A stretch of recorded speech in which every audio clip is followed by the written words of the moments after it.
도주 한 달 만에 잡혀 구속된 도이치모터스 주가 조작 공범 이모 씨가 특검 조사를 받습니다. 네, 김건희 씨와의 연결고리를 확인하기 위해 수사가 집중될 것으로 보이는데요. 오늘 서정빈 변호사와 함께 관련 내용 짚어보겠습니다. 어서 오세요. 네, 안녕하십니까. 네, 안녕하십니까. 자, 압수수색 도중에 도주했다가 체포된 이모 씨, 오늘 특검의 첫 조사를 받게 되는데 어디에 질문이 집중될 것으로 보입니까?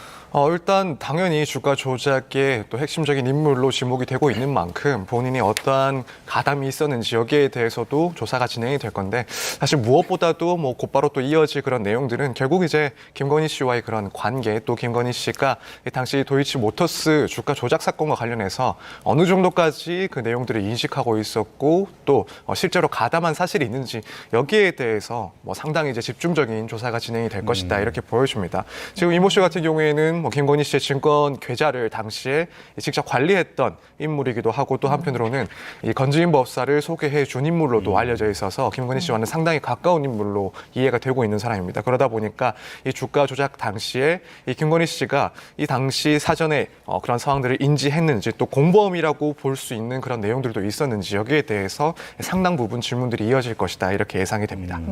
이 씨의 조사 내용을 토대로 김건희 씨에게 적용되는 혐의가 좀 추가가 될 거라고 보십니까? 변호사님 어떻게 보세요?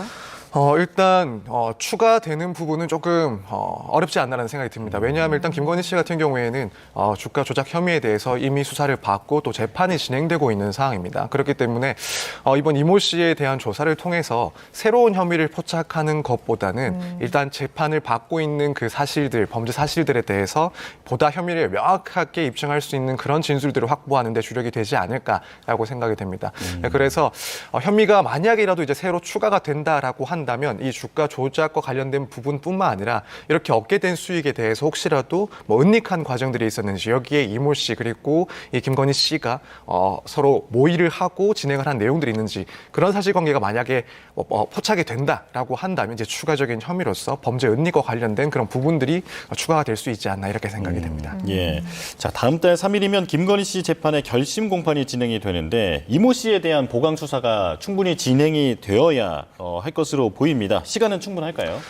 사실 일수로 따지면 한 10일 정도가 남은 상황으로 보이는데 일단 상당히 좀 촉박한 시간인 것은 맞는 것 같습니다. 이제 결심 공판이라는 것은 이제 검찰이 최종적으로 구형을 하고 또 변호인이 최종 변론을 해서 일단 그 재판이 사실상 맞춰지는 그리고 선고만을 앞두게 되는 그런 절차를 이야기를 합니다. 그래서 이 10일 만에 과연 이제 이모 씨에게서 유의미한 진술을 확보를 하고 또 이것을 증거로 제출할 수 있을지를 생각을 해본다면 일단 결코 긴 시간은 아니다. 상당히 촉박할 수 있다라고 보여주고 결국에는 이제 이모 씨가 과연 얼마나 협조적으로 진술에 임하는지 이 부분이 이제 가장 중요한 문제일 것 같습니다. 일단 구속 상태이기 때문에 일단 최장 20일까지 검찰에서는 강도 높은 수사를 진행할 수 있긴 하지만 10일 이내에 이런 진술을 받기 위해서는 좀 더 집중적인 조사가 이어져야 되고 말씀드린 것처럼 이모 씨가 과연 얼마나 협조적으로 진술에 임할지 이 부분이 가장 중요한 요소가 아닐까 이렇게 생각이 됩니다. 그 이모 씨가 앞서서 영장 실질 심사도 포기를 했잖아요. 그러니까 도주 이후에 구속을 좀 받아들인 걸로 보이는데 혐의와 관련해서 증거인멸 조치가 이뤄졌을 거라고 보십니까? 저는 그럴 가능성이 상당히 높다라고 네. 보여집니다. 앞서 도주를 한 것도 결국에는 자신의 혐의 혹은 관련자들의 혐의에 대해서 상당히 소명이 되고 입증이 될 수 있다라는 점까지 의식을 했던 것으로 보이고 이 도주 기간도 사실 한 달이 넘는 기간 동안 단순히 도주만을 했다라고는 보기 힘들지 않나라는 생각이 듭니다. 그렇다면 결국에는 관련된 증거들 특히 휴대폰이라든가 혹은 태블릿 컴퓨터 이런 내용들에 대해서는 충분히 증거를 인멸할 수 있는 시간이었다라고 보여집니다. 당연히 이 부분에서는 특검도 조사를 할 건데 일단 그 시기나 혹은 받고 있는 혐의 또 도주한 그런 상황들을 봤을 때는 관련해서 뭔가 문제가 될 수 있을 것 같다라는 증거들에 대해서는 대부분 인멸을 시도를 하고 또 은닉을 하지 않았을까 개인적으로는 추측을 하고 있습니다. 예. 그런데 이 씨가 도대체 누구냐라고 하는 부분도 지금 여론에 상당한 관심을 받고 있습니다. 앞서 설명해 주신 대로 건진 법사를 소개해 주기도 했었고요. 그리고 이 주가 조작 사건에서는 또 주포로 활동했던 것으로 알려져 있고 그리고 그 메시지가 공개된 이후에는 특검이 불륜으로 여론을 몰아간다라고 김건희 씨 측이 또 반발한 바도 있지 않습니까? 지금 이 인물 어디까지 파악이 된 겁니까? 일단은 지금 보도에 의하면은 상당히 친밀했던 관계, 가까웠던 관계 정도까지는 어느 정도 확인이 되지 않나라고 생각이 됩니다.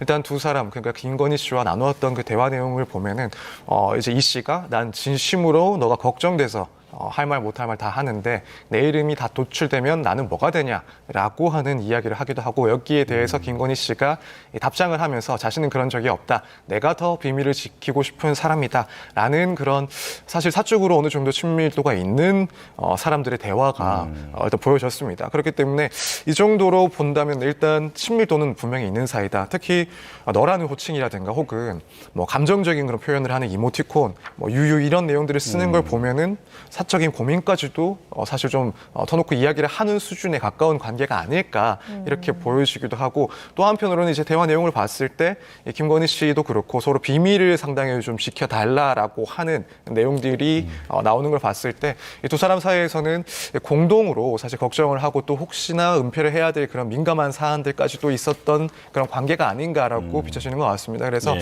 이런 내용들을 보면은 일단 상당히 가까운 관계였던 것은 어느 정도 사실인 것 같다. 이 정도로는 평가를 할 수 있을 것 같습니다. 예, 사실 이 부분이 단순한 뭐 가십이 아니라 그 만약에 정말 친밀한 사이였다라고 하면 지금 수사하고 있는 내용에서 핵심 증인이 될 수도 있는 상황이기 때문에 관심을 받는 거잖아요. 네, 그렇습니다.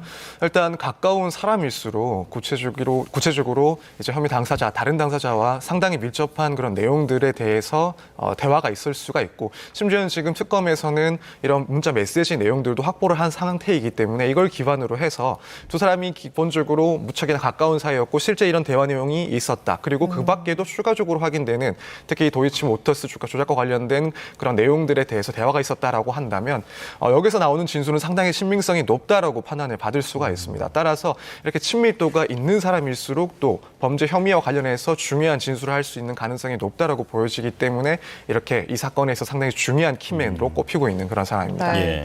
자, 이제 다음 주제로 좀 넘어가 보겠습니다. 지난주 전남 신안 해상에서 발생한 여객선 좌초 사고 관련 소식을 짚어볼 텐데요.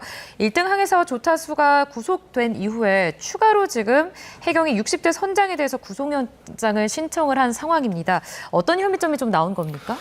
일단 중과실치상 그리고 선원법 위반인데, 중과실치상 같은 경우에야 이 사건으로 인해서 어쨌든 승객들이 다소라도 조금이라도 다친 결과가 발생을 했기 때문에 선장으로서 과실이 있고 또 그로 인해서 승객들의 상해 결과가 나타났다.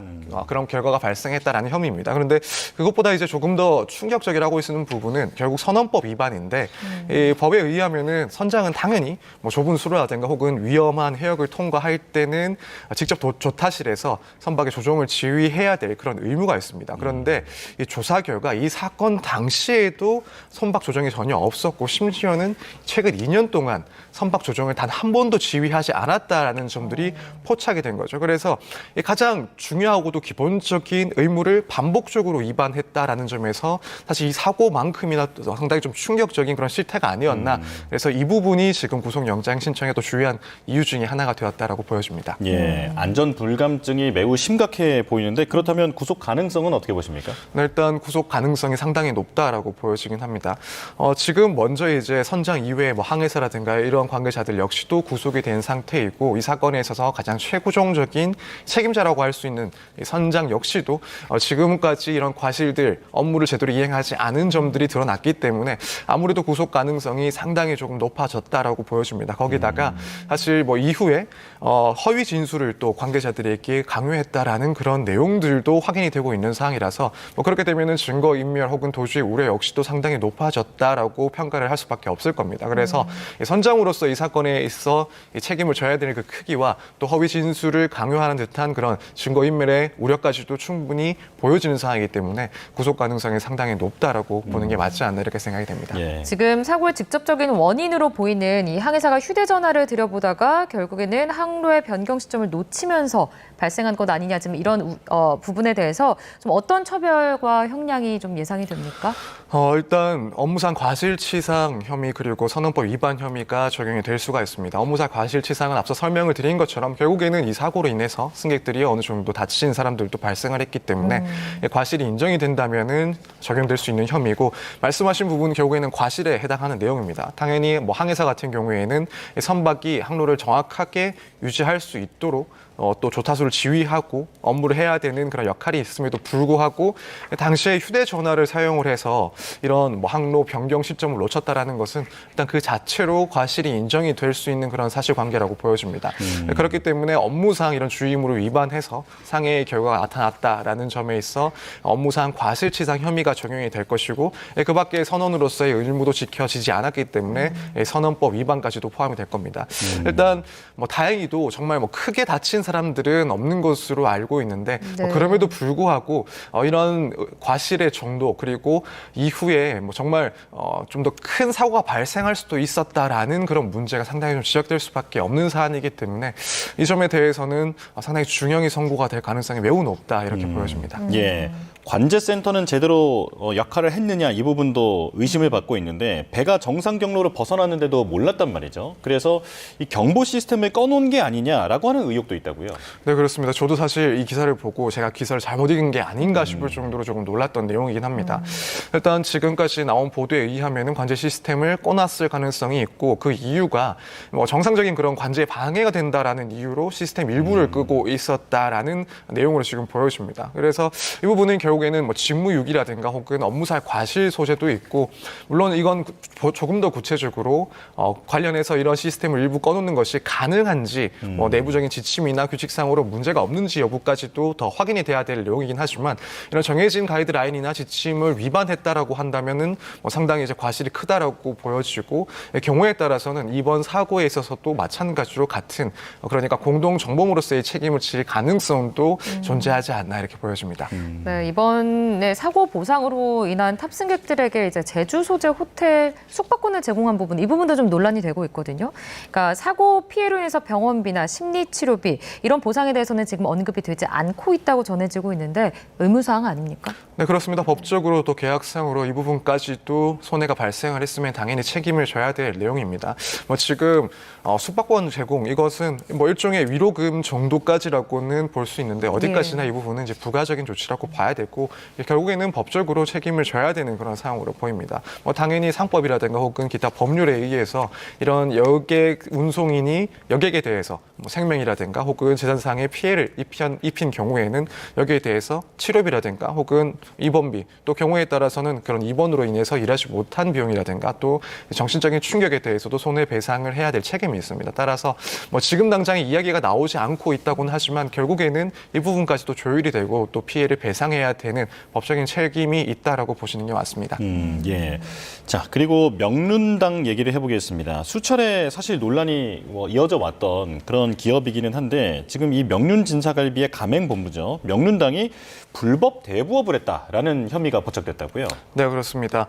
구체적인 혐의 내용을 조금 살펴보자면은 이제 명륜당 본사가 뭐 배우자라든가 혹은 전형직 직원 등의 차명을 통해서 대부업체를 12곳을 설립을 하고 또 이제 뭐 본인 정식으로는 대부업 등록을 제대로 절차 진행하지 않은 채 이 대부 영업을 했다라는 혐의를 받고 있습니다. 구체적인 조금 더 내용을 살펴보자면 창업 자금이 초기에 부족한 그런 가맹점주들한테 이 본사 자금으로 돈을 빌려주면서 연 12%에서 15%에 해당하는 상당히 높은 금리의 이자를 수취를 했던 겁니다. 그러면서 수십억의 그런 이득도 취득을 한 것으로 파악을 하고 있는데 결국 이렇게 다른 대부업체들을 설립을 하고 사실상 명륜당 그 본체가 대부업을 불법적으로 영위한 것 아닌가라는 혐의로 수사를 받게 됐고 검찰에 송치가 된 사안입니다. 그렇다면 지금 피해를 입은 가맹점주들은 돈을 돌려받을 수 있을까요? 네, 일단 수사 결과에 따라서 이 부분 대부업법을 위반한 불법적인 행위였다라는 점을 판단이 된다라고 하면은 아무래도 가맹업주들 같은 경우에는 그 부당 이득금을 다시 돌려받을 수 있는 가능성이 상당히 높아질 걸로 보입니다. 지금 결국에는 이런 이자 부분의 경우에 법을 위반해서 취득한 것이다라고 한다면 이제 부당이득이 될 수 있고 또 한편으로는 불법 행위로 인한 손해배상 책임이 문제가 되는 그런 금액이 될 수가 있습니다. 이에 따라서 이 업체들 특히 고리의 대금, 고리의 이자를 납부했던 그런 가맹업자들에 대해서는 이 부분에 대해서 원인이 없는 돈을 취득했다라고 이 부당이득 반환 청구를 할 수가 있고 만약에 뭐 이 부분 임의로 변제가 되지 않는다라고 한다면 민사 소송을 제기를 해서 돈을 돌려받는 방법도 고민을 해볼 수가 있습니다. 예. 그런데 명륜당은 검찰 조사에 협조하겠다라고 밝히면서도 이게 대부업이 목표가 아니었다. 가맹점들의 창업 비용을 지원하는 그런 정책의 일환이었다. 이렇게 주장을 하고 있거든요. 이건 어떻게 보십니까? 일단 이 주장은 뭐 검찰 수사 단계에서도 계속해서 좀 진행이 되지 않을까라는 생각이 듭니다. 지금 보도 내용을 봤을 때는 명륜당도 직접 자신들이 도를 빌려줬다라는 것이 아니라 어쨌든 법을 최대한 우회를 하는 듯한 그런 방식으로 이 다른 대부 업체를 일단 설립을 하고 또 이걸 통해서 돈을 마련을 하고 돈을 이 가맹업주들에게 빌려준 것으로 보입니다. 그래서 아마 이제 실제로는 그 실질상으로는 법을 위반한 것이 아니다. 그리고 이제 프랜차이즈 계약상 내용으로 이행을 한 것이다라는 주장을 하지 않을까라고 생각이 드는데 지금 결국에는 검찰에 송치가 됐다라는 것은 적어도 이제 경찰 입장에서 어느 정도 이 대부업법을 위반했다는 혐의를 포착했다라는 내용이고 그 이유는 결국에는 이 법을 우회해서 이런 대부업을 진행을 한 것이다라는 판단을 했을 것이기 때문인 것으로 보입니다. 그렇다면 이 주장 검찰까지는 계속될 것으로 예상은 되긴 하지만은 아무래도 검찰 판단 역시도 비슷하게 이 법을 우회한 그래서 대부업법을 실질적으로 위반했다는 평가를 하지 않을까. 이건 뭐 개인적인 의견입니다만 이렇게 추측을 하고 있습니다. 네, 좀 알겠습니다. 지켜봐야겠습니다. 지금까지 서정빈 변호사와 함께 관련 내용 짚어봤습니다. 오늘 말씀 고맙습니다. 감사합니다.